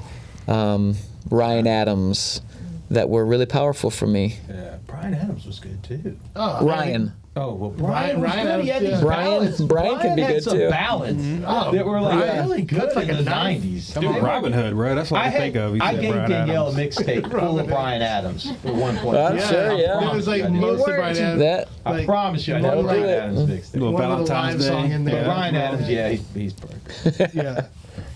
You threw a Creed in there, maybe in that mixtape. Creed? I don't know. Creed? I He don't was know like a that. Creed guy. Scott, what's his name? Scott something. Staff. Yeah, Staff. Staff. He did a CC. Tallahassee Boys. CCD, That makes sense. after recovery, and then I think he had an episode. And You know too much about the music industry. well, I hung out with a lot of artists for a period of my life. Yeah. So I enjoyed that part of it. I found that that's where the show gets really. We used our first season. We talked about being dads with ADD. So I fit in really well in music studios because that's like every artist. Do you find yourselves in that world too sometimes? Because I just feel like that's the creative side that gets going. This one. Yeah. Squirrel tangent, squirrel. Yeah. Yeah. So I hope we're holding your attention, or are we going too fast? Yes. I don't know. Told mine. This is great. Cassie, where would you say your influence came from? Because I know we talked about how you could go from being in, because we know that Ben came from the church side and had some of that. And you were doing, I guess, worship music in a band in high school and whatnot. But Cassie, you didn't have that side of it. So where were you singing? I mean, Like school plays? Or? I like in choir. Yes, I did like choir, and then I did sing at my papa's church some. Okay. When I would go and visit him, but I remember my mom and dad having this stereo system with the 5-disc CD player on it. Yes. 5-disc changer. And they had the floor speakers? Yes. Yeah. Yes. JBLs, baby. They were huge. Yeah. Honestly, bring them back because Yeah. that's good. No, they That's a take good- up too much room. It had some great sound. It No. was great. Oh, man. They got the sticks now. They're good. But True. It's fair. I just remember in that, just like, laying in the floor on the carpet, just listening to music. And my mom and dad had such eclectic taste. Like, I just remember vividly, it'd be like Lionel Richie, then Toby Keith, and then Eric Clapton, and then Clarence Carter. And it was just like all this just variety. But I really gravitated towards like R&B and soul. That was like my favorite. My favorite band of all time is Boyz II Men. Oh, Danielle. Yay! My wife just went to see them at Disney this year. She Yeah, said this it was went crazy. incredible. It's incredible. I've seen them. She was crying. Yeah, She's crying. been there. Did it 3 times. It's hard to say goodbye. It's hard. So hard. Look, okay, So so hard. whatever. So sing it. Come on. Whenever I went to see them Background singer. at the amphitheater in Nashville, I was me and one of my best friends, and we walked in, and there was like this little table up front, and I was like, "What is this table?" I was like, "What is this?" And she was like, "Oh, we're selling meet and greets," and I I was I'm sorry, what? $30. Yeah. $30 meet and greets. How many can I buy? Okay. I want to meet them a couple times. How many minutes do I get for each 30? Asking for a friend. $1.50. No, let me tell you what I did. So we bought it, clearly. Met them. It was amazing. But I just remember we were sitting in the seats, and all of a sudden, like, you're just living your like high school dreams. You're like out there just singing along. And all of a sudden, it just goes, boom. I'll make love to you. Come on. And when that happened, There it was. I don't know what happened inside of me, but I just took off running as 50 or 75 other women did too to the front of the stage. And like, I was like, what? I don't even, it was an out of body experience. The next thing I know, I'm like, It's crazy. it is crazy. Is this like 6 months ago? No, but the same thing would happen. This is only like 5 years ago. So I seen this like little monitor thing. I jump up on there, and I'm on there, and I get a rose. Oh, They gave me a rose. I got a rose. Nice work. And then like I came back, and I was like looking at the jumbotron. I'm like, what am I doing? And then I jumped off. But it was like the greatest moment ever. that is so I love Boyz II awesome. Men, and like but I love like R&B and soul. That's just where I've always, like, you know, Ray Charles, just the best, Oh, great. the good stuff, which is a lot like country. Oh, yeah, it's got roots kind of in the country, Soul, right? the storytelling, yeah. Yeah, which I love. That's great. That R&B is great. That Danielle, R&B? We had that R&B. You know the R&B. R&B. That was a steak. It's a R&B. It's a sandwich. It's a sandwich. It's roast beef. But Right back. but I had tickets to. It's in Vegas, and Danielle and I were going to go see. We were actually going to. The kids were going to go, and we were going to stay just off the strip in a condo. And I was surprising her for her birthday for Boyz II Men. Oh. And then COVID. Oh. Like, Just ruined everything. Right? It Like ruined the everything. 6 week shutdown was like Boyz II 2 Men, weeks before we were supposed to graduation leave. parties, And everything. so we got our money back, and Boyz II Men, you know, gave the venue gave all your money back for Yeah. everything. But like it just, and then there was a hiatus of touring that went on. How you know when we come back, I want to talk about like that world, how you survive in that world when it all feels like it's falling down. And for the first time ever, live musical. All right. Hey. JB, for the first time ever, for your audio and video, if you're watching on the YouTubes, pleasure. GoldPine.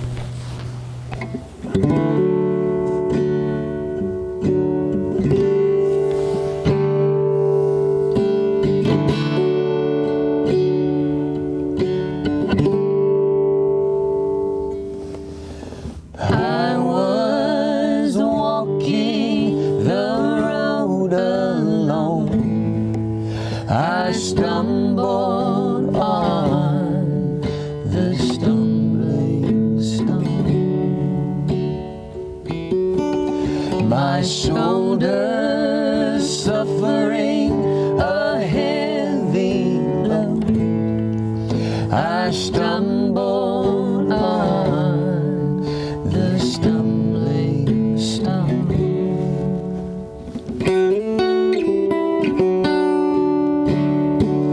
Glory to God in the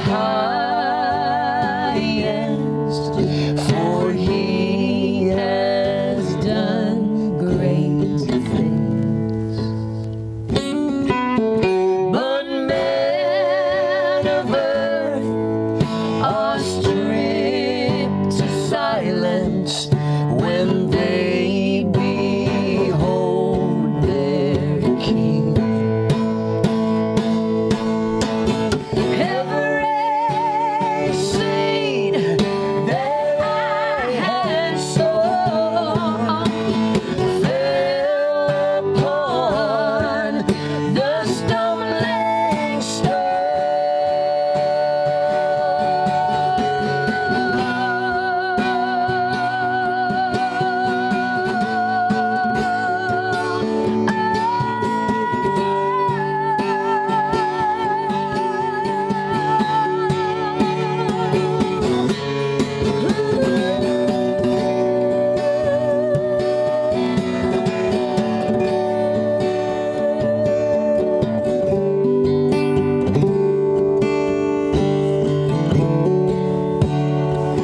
Glory to God in the highest, for He has done great things.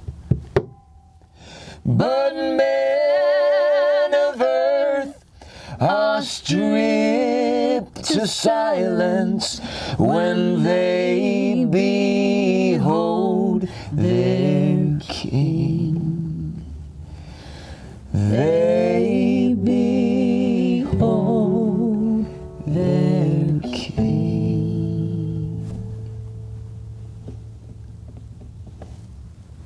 Whew, that was great. Man. Heck yeah. Wow, that was amazing. Are you kidding me? That was amazing. Woo! Oh, Thank you wow. so much. Oh, man, I'm blessed with that song. Thank you for being here. I mean, Yeah, it that is was so- great. you know, That was a banger. I told you. I listened to That was them some and I was fire. like, they're so good. We should have probably had you play the song in the beginning. I know. Don't worry. Don't worry. I do a intro trailer and that will be part of it. That was awesome. Thank you. They gonna hear it in the beginning.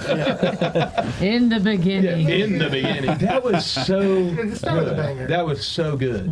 And you guys really do pair up That is well. a good pairing, Whoever yeah. told you Yeah. you needed to do that? Yeah, he they smoked spot life into on. that. Yeah, You dropped yeah. that seed. I'm happy. Yeah. I'm glad for that. too. Spot on, because that was so good, and what a well-written song. And what I love about it too is that while it certainly speaks, I want to hear when you were writing it, where your inspiration came from. For me, it absolutely has all the tones and they're right up front, just faith, and it speaks a lot to that, but it's also not churchy. Like, it didn't feel like that feels like it can play in these living rooms, and it can play around, and it can speak to everybody who has a stirring in their spirit, Yeah, yeah. which is kind of cool. I mean, it's something I've actually really enjoyed. Like a couple of years ago, I saw this trend with Jelly Roll. All of a sudden I was like, he's going a little faith-based, and he's gone hard in, but that music can play. He's breaking a barrier, with it. I mean, what made you cause you guys to write that particular song though? It's all been. That one is on our newest record, by the Okay. way. It's the last song on the record. And I think, I mentioned that I grew up in church. Yep. And you are taught all the things in church that we all know about, grace and salvation and righteousness and stuff like that. But sometimes you feel like you're not ready to receive something until you're really ready. And I don't think I was quite ready until the last 10 years or so to receive a revelation of how powerful the grace was in my life. And I kind of grew up with this idea that I was partners with God, if you will, in my own rescuing. Like God did the work, but I'm also, doing some work to kind of like help him out, And It's a pretty good deal here. a pretty good I'm deal doing my for all side of the us. thing here. Yeah, exactly. And that doesn't quite present itself as like crazy when you say something like that. It's like a little bit of untruth mixed in with a large truth, and it can be a really dangerous thing in the way that you live out your life and in the way you think about your relation to God. And I realized that our complete and utter brokenness is a prerequisite. Knowing that is a prerequisite to receiving God's grace. When you realize that you did nothing for your salvation, you did nothing for your own rescue, that it was all because of what Jesus did on the cross, it is the most freeing concept, believe it or not. And it was a really powerful realization for me. Yeah, one that I'm still grappling with. And that's a little bit of my journey in that area that song is. So beautiful. Because the stumbling stone was a metaphor in Scripture, is used for Jesus. And I was wondering, like, who stumbled over Jesus, And I realized that it was the people that were like me, who were trying to keep everything in their own control, who wanted to earn everything that they had and say that they were partners with God, say that they had, some skin in the game, if you will. And those are the people that, even with good intentions, that stumbled over him and he was like, no, you actually didn't have anything to do with this. You're completely broken. And it is freeing. It's freeing. It's freeing because I hear people all the time say that I hope I can be good enough. Yeah. I hope I can be good enough. What is that measure? Well, that's how do you know when you've hit it? I made good enough today. What was that?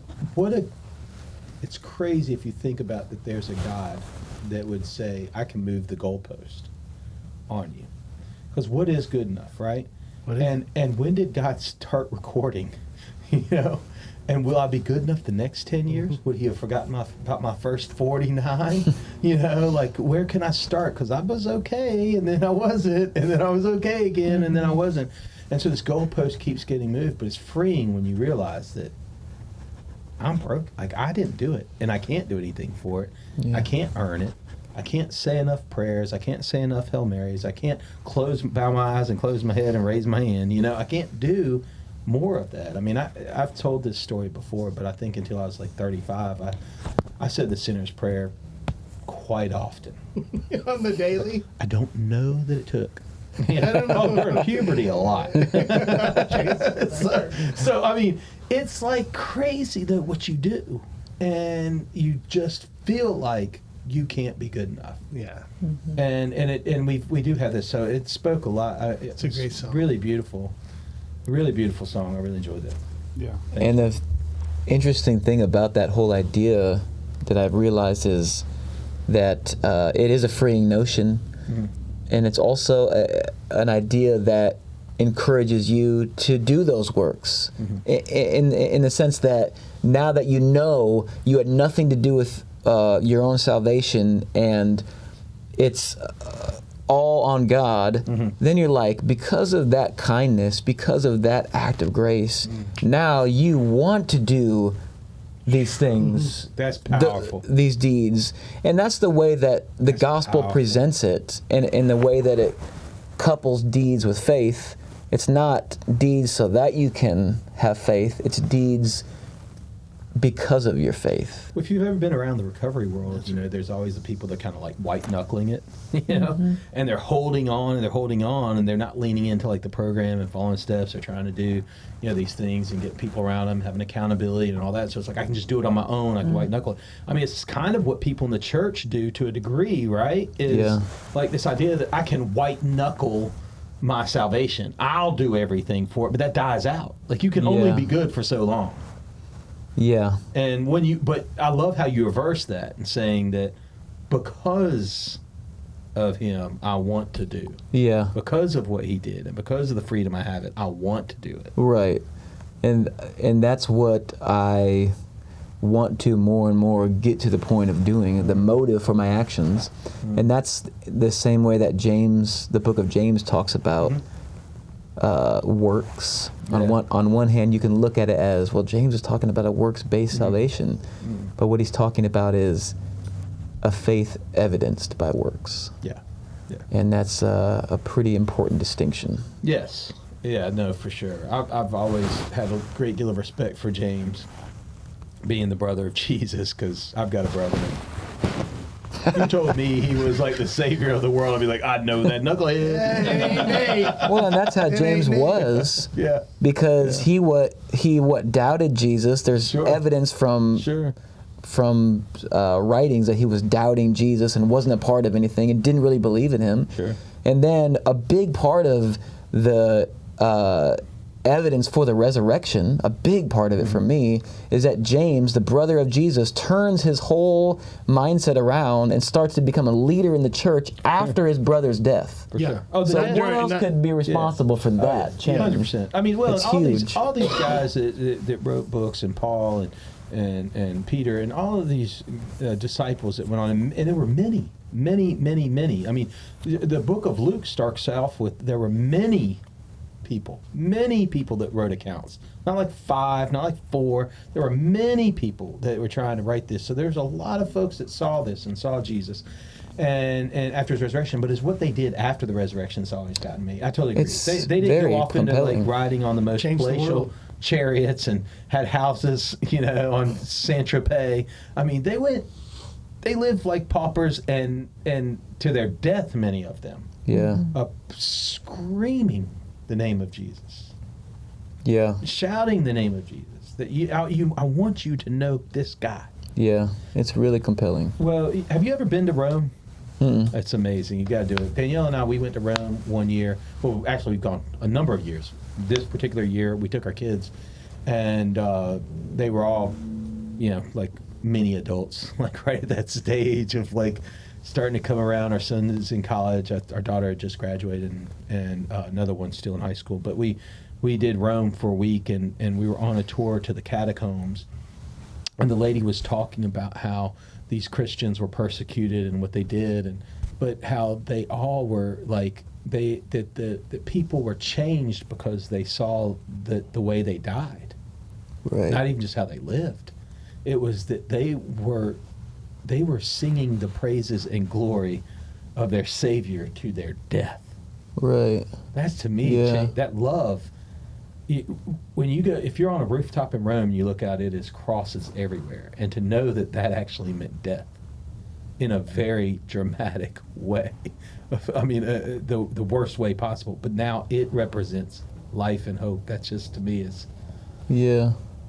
Rome to me is like the second birthplace. Like, if I'm going to give up like Bethlehem and Jerusalem, like Rome to me is like where the fire keg got started almost. It's just amazing to see the history of our faith in Rome, and where Paul was held captive and his chains, and Peter was crucified upside down on a cross, and all of these places in Rome that just powerful. Absolutely powerful. So I encourage you, if you ever have a chance. Yeah. Someday. Everybody, go to Rome. We're going in May. Are you? Our first Yes. trip to Rome ever. Are you doing? You're This going on one a day. cruise, right? So Yeah, one day- we're doing Paris. And focus on the one. If it's one day, focus on one thing. But yeah.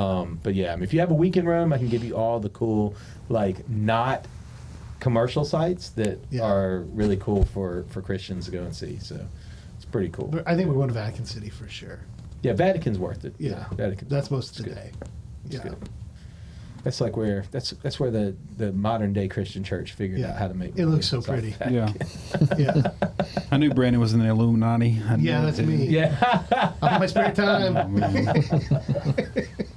No. You got a Yeah. 3 tattooed on you somewhere, right? I have Isn't that no what the symbol tats. is? I'm like the only guy He with does have a without Mickey that. Mouse tramp stamp, though. Yeah, I we do do have know that. that. I got a That little part Dixie he is. chicken He's a down there on big my back. Disney guy. Big Yeah. Disney Okay. guy. I don't know if I've been adopted into it. So I Quit it. Yeah. we were just there 2 days ago Yeah. because my Yeah. daughter worked there as an intern. Yeah. So now her. Did y'all make her work there? Or No, she okay. invented that all by herself. Are you That was all Disney her. people? This guy. No. No. Have you ever been there before? Yes. Yeah. So you have to go with somebody that knows what they're doing, so you don't have to wait in Yeah. lines. That if you go through it, there's different ways to. But he's not a big business. He's not a big. Yeah, not business at all. person. Not at all. If you Not do at it- all. You know, He has there's all a the way of Disney doing secrets. things, and then there's a way of like doing Yeah. things. You're like, wait, that's way more fun than all that way. So He knows where the bodies are buried. yeah. Yes. Basically. No, so anyway, it was a great thing for Addie. She learned a lot. All the different people that were Oh, I there. think it was great for her. I mean, Yeah. her roommate Working. was from South Korea. And Business it side was of things, cool. there is no So machine cool. better than Disney. They There know how is to no market. They machine know is better. it than is. It's its own world. When Yeah, you walk in 100%. there, Well, there's a everything's city underneath. expensive. Yeah. It is its own euphoric place if you can get past all the money. The thing that I've realized in Disney is if you are a family and you go with $5,000, they know how to get your $5,000. They'll get every penny. Every penny. It's like Vegas. If you go with 10,000, they'll get you 10,000. They'll get all 10. If you go with 20,000, they'll get you 20,000. Yeah. Whatever you bring into Disney, It ain't they're going gonna home. take it. Yeah. They know how to do it. They know how to remove the money from your It's- wallet. It's amazing. It is amazing. I don't. I'm kind of envious. I mean, it's weird how they do that, but it is crazy. It is crazy. It's nuts. So back to our show. Tangent. This is the Where were you ADD. seeing? Cassie, what is one of the favorite venues you guys have played at? The peddlers. It's kind of chilly. Connie's Rick Rack. Oh my gosh. Connie's Rib Shack. That actually sounds good. So a favorite venue. Well, I guess there's a favorite place. So you'll have never heard of it, but now you will. It's called Marysville, Kansas. Oh, yeah. And it's in the middle of. I know Marysville, Kansas. You know. Oh, you know. You don't know. I know Mary. Not a tornado. You don't know. Been there? It's the home of the black squirrel. I don't know. That's what they're famous for. But anyway, we got brought there to do a concert, and Where's it on the way to? it's a great question. It's like other parts of northern. Kansas. It's like northern Kansas, kind of by the Nebraska border, on the eastern half. Yeah, did you know me? Yeah, that's what I was thinking. Northeast Kansas. Yeah. Whatever the phone tells you. Yeah. But we went there and played a couple shows, and it's a small town, and I just couldn't believe like how much they love music and the arts, and the arts department brought us They there. all came out for it. They all came out. Pretty much. And then Was it on like a square, or did they have a? it's an arts council, like at the arts. No, I mean the venue. Was it like at the town square, or did they had a theater, or was it outdoor Oh pavilion? no, it was indoor at their It's kind of an event space. an event space for the Yeah. arts. Yeah. And then after a Just trying to couple set of the times, scene. you want to see it. Yeah. Well, after a couple times of playing there, the director said that they do this thing called an artist in residency, where they would bring in somebody in the arts. It doesn't have to be a singer, and they would like stay a week and just like be a part of the community and work in the community. And so they brought us for 3 weeks. And so we were the artist in residency, and so we spent a week in each town of the county, and we did concerts. We did. That's so cool. It was like we sang in their opera house. We sang in the nursing homes. We played cards with 100-year-olds. We sang at a yoga flow class. I don't know why I'm getting like Schitt's Creek or something It was out of this vibe. like we did. That is so cool. It was amazing. So That's like awesome. you go the whole town. Yeah, we went into the schools. We like taught That is music. awesome. That is really It was cool. beautiful, and it was all free for everyone to come to because they Yeah. were giving this to the community, and we got to know people beyond their first name, Yeah. and it was special. And it will always be my favorite place to go back to. Like every time we play there, they show up, and it's like we know them. Like we know their full name, we know their kids, we know like how old they are, we know. You get a connection. It was beyond music, and it was something that I'll always cherish. And when we go there, I feel like we're going home. Oh my word. That's That's cool. awesome. That is really a cool story. That's so much better than Red Rock. Yeah, Red Rock. Everybody plays Red Rock. So much better than Red Rock. Yeah. That's awesome. Marysville, Kansas. Marysville, Kansas. It's a special place. It's special. I thought you were going to say Arrowhead Stadium. Oh, I forgot about that one. I saw the video on that one. Actually, I forgot. That's probably the second Second best is favorite. Arrowhead. Yeah. Arrowhead Stadium was pretty amazing Now, too. how did you guys get that gig? Yeah, it was crazy.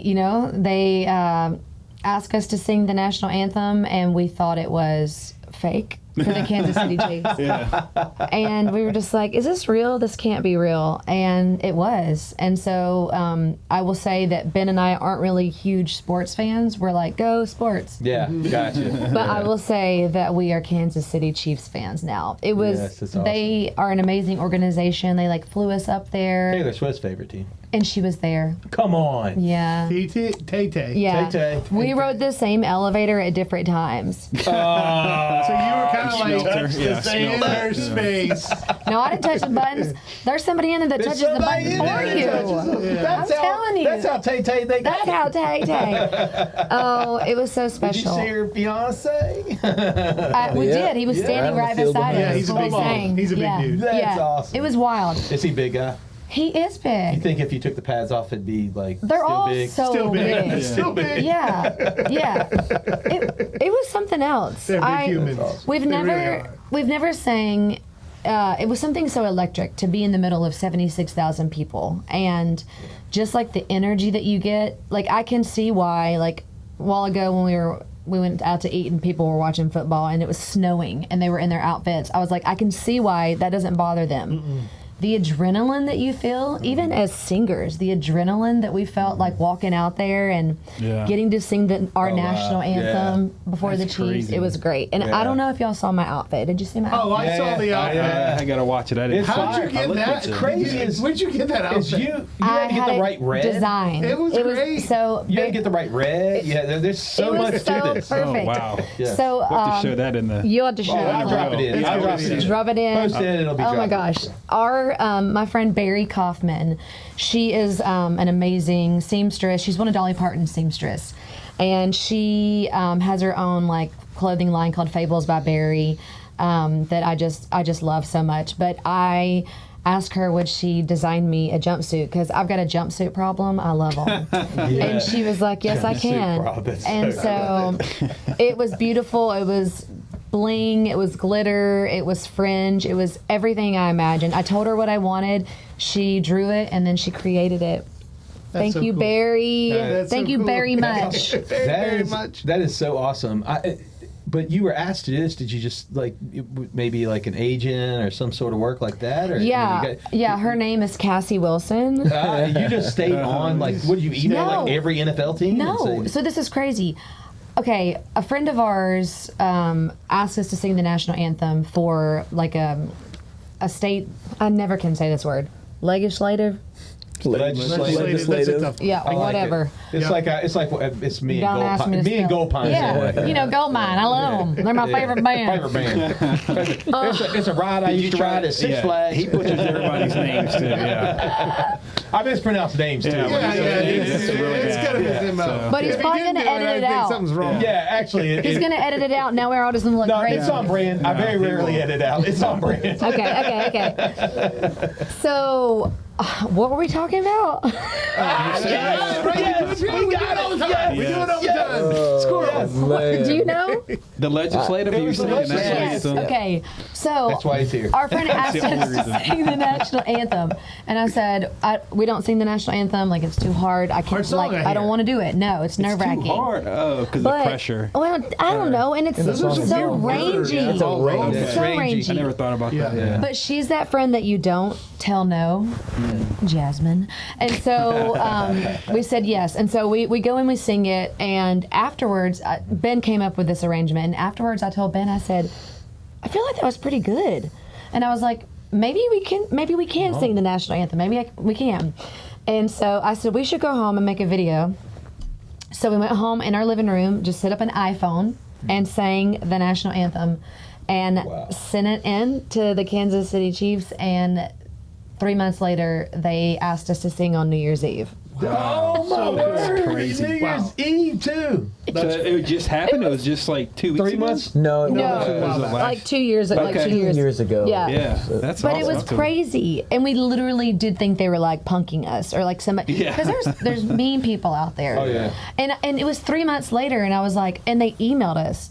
I don't know why I thought that would be like a phone call kind of thing, but it's an email. Seems like Yeah, it would be a phone call. I thought Did so. Not a they big have you deal. click a link or Click like this link, verify send- who you send- are. We had a friend that was invited to be on Travis Kelce's podcast, Whoa. and he clicked the link, lost his Facebook account. Wow. On Travis Kelce's podcast. Got him. Took him like 2 Got him. years to get it back. And he told Yeah. people. I'm like, why are you even I know. telling anybody? He told You're us that, don't like, tell all right, old nobody man. this. Yeah. Don't click links. Take this to the grave. Yeah. No, there was no link. Yeah, honestly, I've given a disclaimer to the young people, so this one's for you older folks. Don't click links from things that you Don't don't click know. any link. Stop doing it. Don't Yeah, but click if a I link. give You them don't know the $100, person. I get 10,000 back. Yeah. How do you not It's a click good deal. That's right. It really is. man? You don't realize if I give them my bank account, Yeah. I've got an inheritance Yeah. coming to me from Africa. I'm a quarter Nigerian, dude. I'm telling you. I knew I was a king. That's right. This whole I time. knew it. Oh, I was royalty. That's so great. Did you sing the national anthem on the 50-yard line? So you are like dead center. Yeah. Just there- a pair of you. I gotta watch Yeah, it. just Do it. us. There's so many fun facts if you like knowing stuff behind scenes. Yes, please. So first of all, they're an amazing organization. Like we brought Ben's mom and dad and my brother and my best friend and her husband, and they let all of them come in for sound check. Oh, that's So cool. on the field with us before anybody's in the stadium. Yeah. And Are you number one fans? yes, number one fans. The number one fans. Those are Yeah. usually the only people at our shows. Yeah. But not that day. Yeah. So they take you on the 50-yard line, and then it has to be a minute. It can't be any longer than 90 seconds. Like, it cannot be, like, it has to be 90 seconds. See, there's Super Bowl bets. I know. Whether this Yeah. goes over 90 seconds. I know. Like, who was the R&B singer that did it like 3 or 4 years ago? It was like Aretha Franklin or She went something. over. She went over. And everybody's like, yeah. Well, half of us were. It's normally under though. Yeah. It's, Oh my, it normally normally is under. under. Now we know Yes. why. Yes. There's Yeah. a It has to be 90 seconds. 90 Yeah, and so they're on the field with you. There's the camera people, and then there's like a staff member for the Chiefs behind the camera person. And so she's like, we had a female, and she was like, watch me. And she said, I have, she's, watching, she has in her ears, and she's talking to the people up top, Yeah. and they're talking to the people flying the planes. Oh, Because it wow. has to match up with, all the wording and all this stuff. And so she said, if I need you to slow down, I'll do like this. And if I need you to speed up, I'll do this. As if though already you're not like a little. And doing like, the hardest song in the world. yeah, just 76,000 people, no big deal. Yeah. And she was like, "What?" She's like, "Watch me," and I was like, "I will." She goes, "That's what they all say." I said, "I will watch you." And so here we This is are. where my ADD superpower Okay, comes in. right, I can watch you. I can lock in. Yeah. girl, I won't even blink. Yeah. So, in the middle of the field, like the real deal, we're doing it after, like at the game. So she's there, and I'm thinking, okay, I know this is right. Well, all of a sudden, I look at her, and she's like, to hurry us up, and I was like, what? And I was like, I really wanted to milk the last note, and I was like, a good oh my one. gosh, okay, oh god. So we like get done, and then boom, we're done. So the Jets are not there. So right away, everybody looks up afterwards, and they're not there. And they're not there. She said they were the latest that they've ever been. There was some kind of miscommunication. And so when the Chiefs gave us our video, Ben had to edit it and take out like the 15, like the 10 10-second pause so that the Jets would go over it. Oh man. That's great. I get it. Yeah, but it's so cool to know stuff like that, you know? That is It just was, and they were just a great organization, and they spoiled us. And when we got to the green room, they had jerseys laid out. They made us jerseys with a GoldPine on the back and Wilson on the back. Really? They gave us tickets. It was really, really. That's cool. They got it going on. Yeah, no, It was an honor. Well, the Lamar Hunt Trophy, I think, is I can't remember who it's given to, but it's from that's who owned the Chief, is the Hunt family from the Chiefs. So they've always been known to be, a really great organization, and they just didn't win a lot until they got Patrick Mahomes. Yeah. Yeah, and so they have a team now. Well, and he's getting older. So. Well, you know what's crazy? Tough when you get old to compete with the youngsters. Not that none of us know. I don't know. I'm Yeah. in my prime, baby. Yeah. Get my prime. Yeah. 40s. Yeah.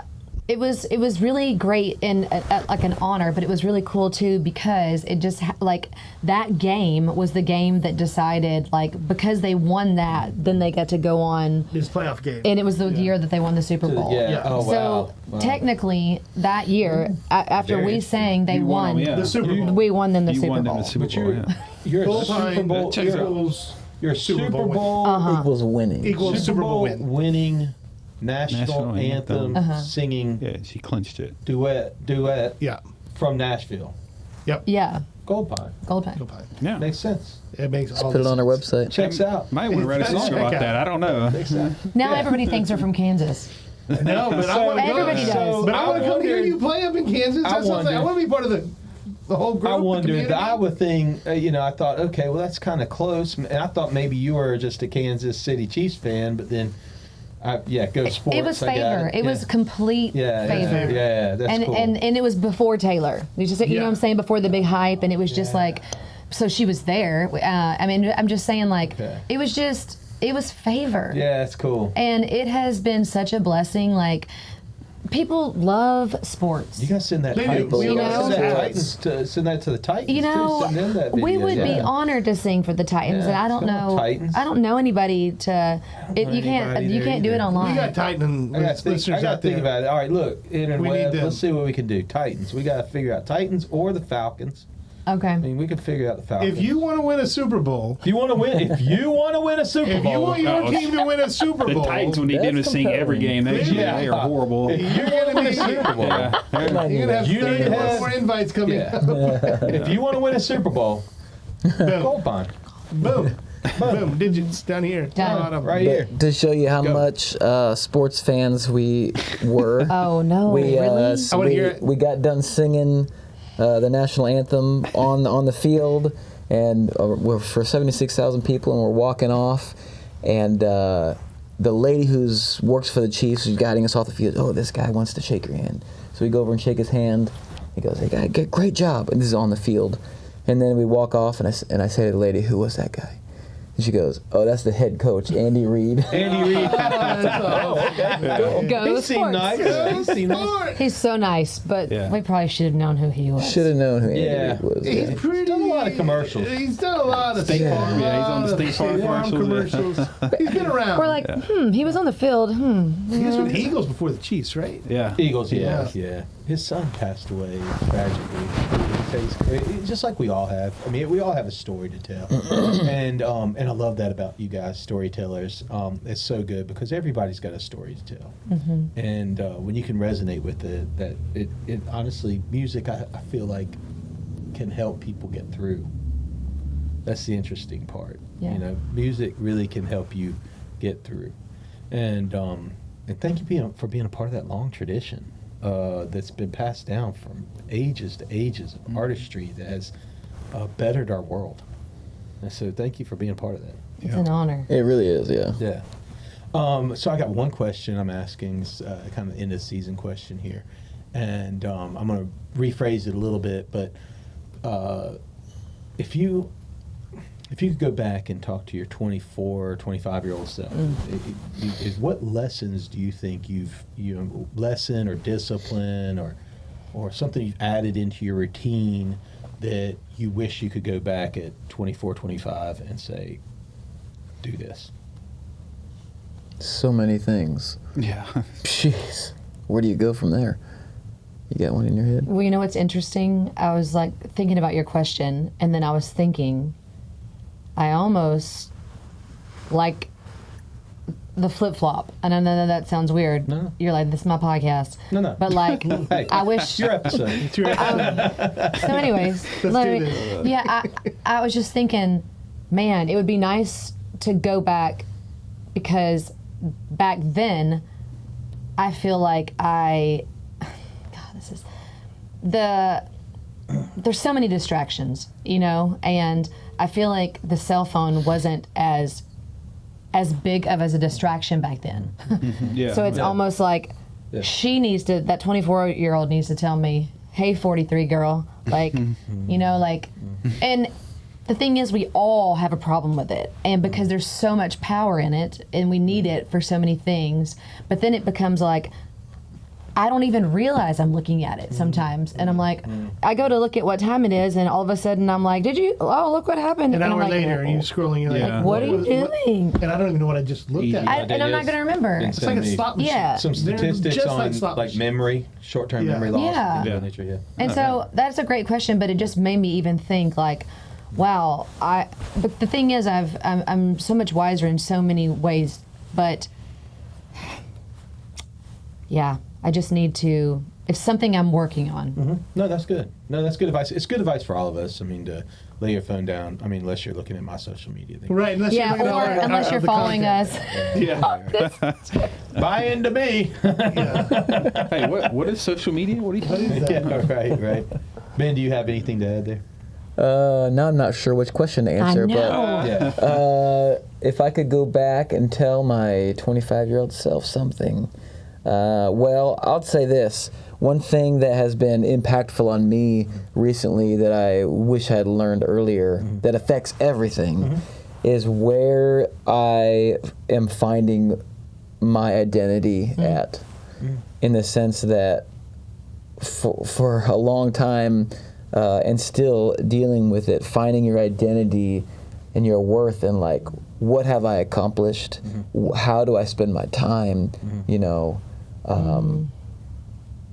achievement, and to be able to just find it simply in the fact that you are a cherished creation of God, seems to put everything on the right playing field, your career and your relationships and whatnot. That is something that I am learning. Man. Yeah, that's good. Yeah, that. By the way, that's great, and that is a great answer. Both of your answers were great. I think our audience will be better for it. I am so thankful that the 30A Singer-Songwriters Festival has been bringing you guys down to our neck of the woods, and I had a chance to come and listen to you play and get you on the show. It's been, this conversation has been great. Well, I've enjoyed Really it. What I'd love to see is if you couldn't just close out the show with a song. We'll let you be our credits for today. Oh, Love nice. it. Let's do a song. Let's do something. This one's called Alabama Born. It's a true story about me. Okay. Well, I like it already. Do you need backup singers? No. Yeah, way back. If you could go back in the other room. Way back. I'm feeling so good here. Jeez. Quitting my day job. Well, this pays less than those Spotify points. So don't worry about it. I ain't been paid yet. Yep. My mother married young, 19 years old, and she was having a son. Red clay on the floor left a stain on her newfound world. She wore the wedding band of a man with a heavy hand. Oh, I was Alabama born. Alabama born.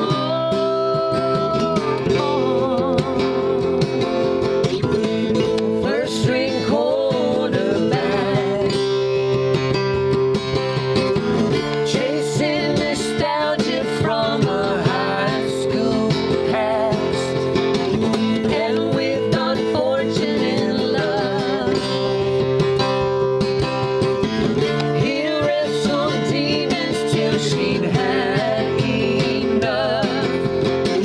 I don't carry his name, but I feel his blood inside my veins.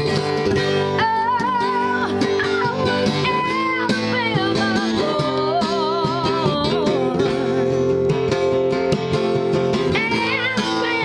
born.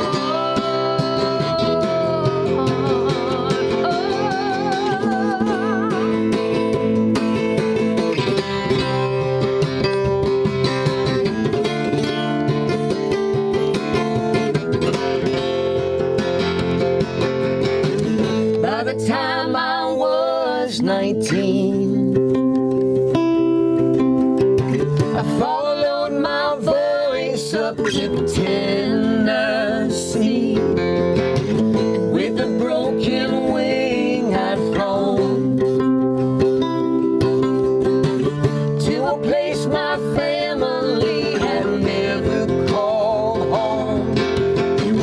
Mercy, I buried them all, but there's a place in my mind I can still recall.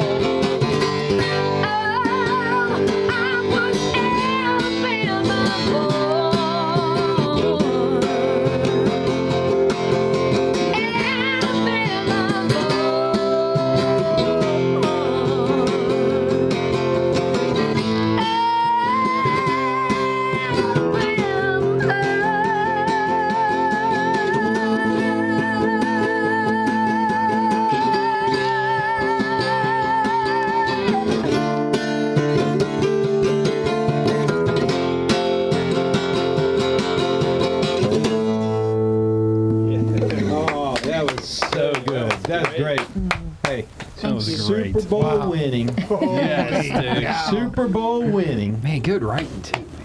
Singer, songwriter, Super Bowl winning national anthem singing, Super Bowl songwriting or songwriting. Yeah. I can't even get it now. I don't know what you're talking about, but we're This is still the going. 38 Yeah, this is great. GoldPine. This is it right here, right? You know, This is absolutely Americana. Yes. Thank you so much That was for being great. here. Thanks that was for awesome. having us. Thank you guys for having Yeah. us. you guys It was fun hanging out with you. Totally. Yeah, thank you so much.